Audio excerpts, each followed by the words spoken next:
कृष्ण जय श्री राम। राजा दशरथ की प्रसन्नता की कोई सीमा नहीं, क्योंकि अब वो जान चुके थे कि उनका ये जो पुत्रेष्टि यज्ञ है वो ऋषि श्रृंग पूरी तरह से सफल कर सकते हैं। क्योंकि सुमंत्र के मुख से उन्होंने सनत कुमार की उस कथा को सुना था कि ऋषि श्रृंग के आने से बिगड़े हुए काम भी संवर जाते हैं। जैसे ही उन्होंने सुमंत्र के मुख से इस कथा को सुना तो उन्होंने सुमंत्र को क्या आदेश दिया कि कुछ भी हो, तुम्हें अब ऋषि श्रृंग को राज्य में लाना है और मेरे इस पुत्रेष्टि यज्ञ को सफल बनाना है। तो आज के श्लोक में क्या कहा गया? अथ हृष्टो दशरथः सुमंत्रम प्रत्यभाषत यथा ऋषि श्रृंगस्तु आनीतो येन उपायेन स उच्यताम।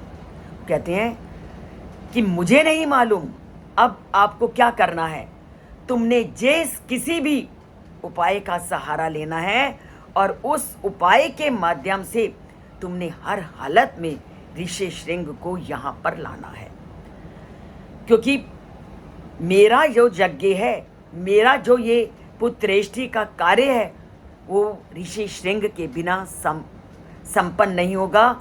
और इसलिए तुम सभी प्रकार के उन उपायों को करो जिससे ऋषि श्रृंग यहाँ आकर के मेरे पुत्रेष्टि यज्ञ का संपादन करें और मेरे पुत्रेष्टि यज्ञ को सफल करने का प्रयास करें। तो जो ज्ञान में समृद्ध होता है, जो पूरी तरह से ईश्वर के पास पहुँचा होता है, उसकी शक्ति कितनी अलौकिक होती है। पूरी तरह से वाल्मीकि ने ऋषि श्रृंग के उदाहरण से लोगों के सामने ये प्रस्तुत कर दिया कि ज्ञान एक अलौकिक शक्ति है जिससे व्यक्ति किसी भी मार्ग तक पहुंच सकता है। तो ये श्लोक हमें ये सीख देता है कि हमें हर कदम पर उस ज्ञान को प्राप्त करने का प्रयत्न करना चाहिए। और ज्ञान को प्राप्त करने के लिए हमें क्या करना है? जो भी ज्ञानपूर्ण चीज़ें हैं उनके साथ अपना नाता जोड़ना है, उन चैनल्स के साथ जुड़ना है जो ऐसे ज्ञानपूर्ण रास्तों को हमें बताते हैं, और उसी तरह की शक्ति अपने अंदर लानी है कि हम परमात्मा से अपना नाता जोड़ सकें। कुछ मुश्किल नहीं, परमात्मा से अपना संबंध जोड़ना। करना क्या है?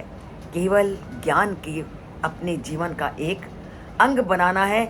जैसे बाकी कार्यों के लिए हम अपना समय निर्धारित करते हैं, उसी तरह हमें ज्ञान की प्राप्ति के लिए भी प्रतिपल प्रयत्न करना है और अपनी दैनिक यात्रा में से उसके लिए भी कुछ समय निकालना है, ताकि जिस उद्देश्य के लिए हम इस मानव शरीर में आए हैं उस मानव शरीर को सार्थक कर सकें, परमात्मा के साथ नाता जोड़ सकें और अपने भावी जीवन को बहुत सुखमय बना सकें।